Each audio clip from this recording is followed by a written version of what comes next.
Chapter 16. I will tell you just a little. Poor Blossom, Uncle Henrik said, laughing after dinner that evening. It was bad enough that your mother was going to milk her after all these years of city life, but Anne-Marie, to do it for the very first time? I'm surprised Blossom didn't kick you. Mama laughed, too. She sat in a comfortable chair that Uncle Henrik had moved from the living room and placed in a corner of the kitchen. Her leg, in a clean white cast to the knee, was on a footstool. Anne-Marie didn't mind their laughing. It had been funny.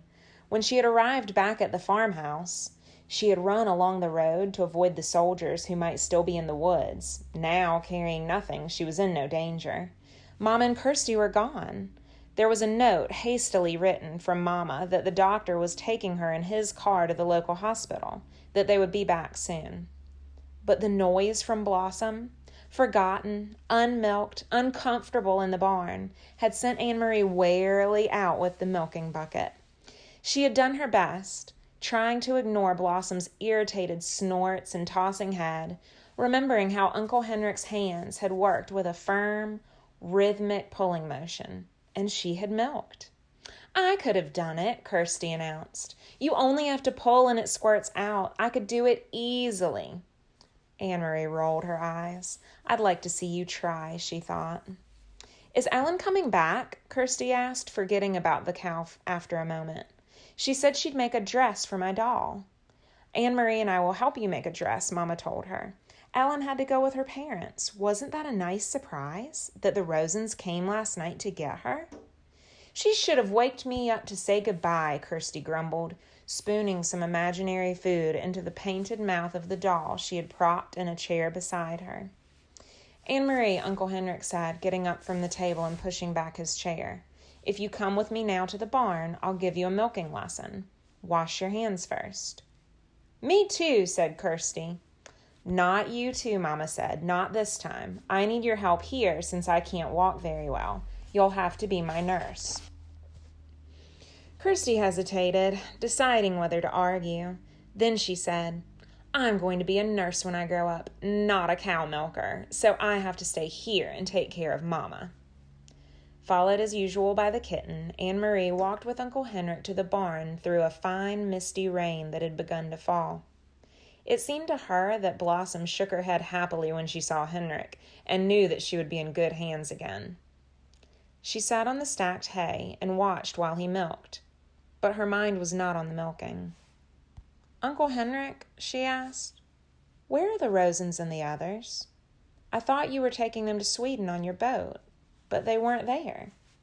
They were there, he told her, leaning forward against the cow's broad side. You shouldn't know this. You remember that I told you it was safer not to know. But, he went on, as his hands moved with their sure and practiced motion, I will tell you just a little, because you were so very brave. Brave? Anne-Marie asked, surprised. No, I wasn't. I was very frightened. You risked your life.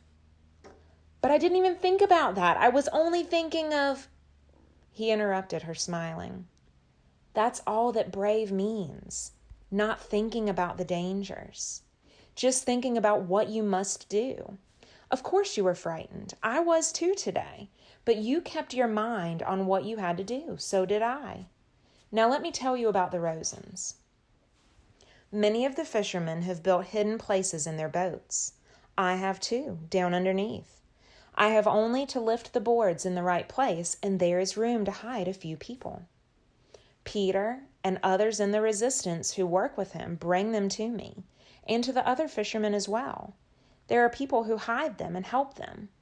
Along the way to Gilead. Anne-Marie was startled. Peter is in the resistance? Of course, I should have known. He brings Mama and Papa the secret newspaper, De Friedanski, and he always seems to be on the move. I should have figured it out myself. He is a very, very brave young man, Uncle Henrik said. They all are. Anne-Marie frowned, remembering the empty boat that morning. Were the Rosens and the others there then, underneath, when I brought the basket? Uncle Henrik nodded. I heard nothing, Anne-Marie said. Of course not. They had to be absolutely quiet for many hours. The baby was drugged so that it wouldn't wake up and cry. So they could hear me when I talked to you? Yes. Your friend Ellen told me later that they heard you. And they heard the soldiers who came to search the boat. Anne-Marie's eyes widened. Soldiers came? She asked. I thought they went the other way after they stopped me. There are many soldiers in Gilliledge and all along the coast. They are searching all the boats now. They know that the Jews are escaping, but they are not sure how, and they rarely find them. The hiding places are carefully concealed, and often we pile dead fish on the deck as well. They hate getting their shiny boots dirtied. He turned his head toward her and grinned. Anne-Marie remembered the shiny boots confronting her on the dark path. Uncle Henrik, she said, I'm sure you are right, that I shouldn't know everything. But please, would you tell me about the handkerchief?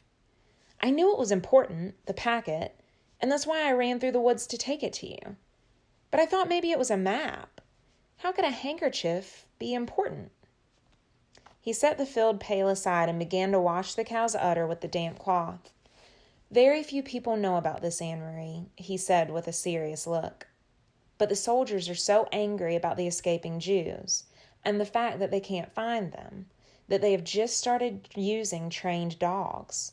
They had dogs, the ones who stopped me on the path. Uncle Henrik nodded. The dogs are trained to sniff about and find where people are hidden. It happened just yesterday on 2 boats. Those dogs, they go right through dead fish to the human scent. We were all very, very worried. We thought it meant the end of the escape to Sweden by boat. It was Peter who took the problem to scientists and doctors. Some very fine minds have worked night and day trying to find a solution. And they have created a special drug. I don't know what it is, but it was in the handkerchief. It attracts the dogs, but when they sniff at it, it ruins their sense of smell. Imagine that. Anne-Marie remembered how the dogs had lunged at the handkerchief, smelled it, and then turned away.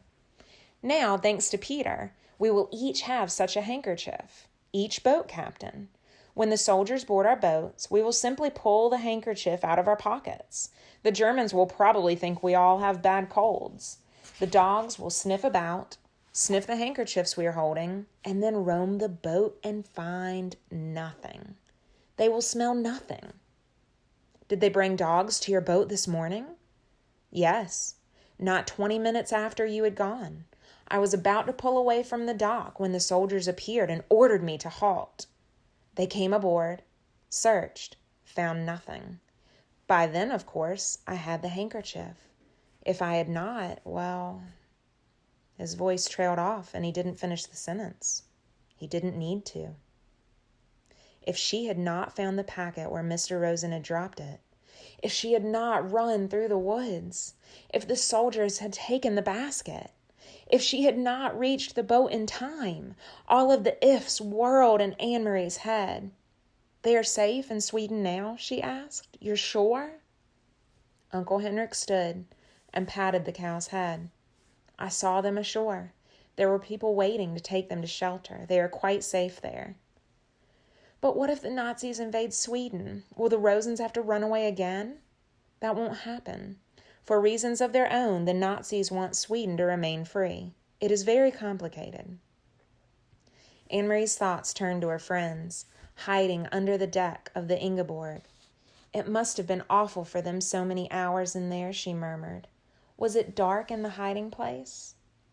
Dark and cold and very cramped. And Mrs. Rosen was seasick, even though we were not on the water very long. It is a short distance, as you know. But they are courageous people, and none of that mattered when we stepped ashore. When they stepped ashore.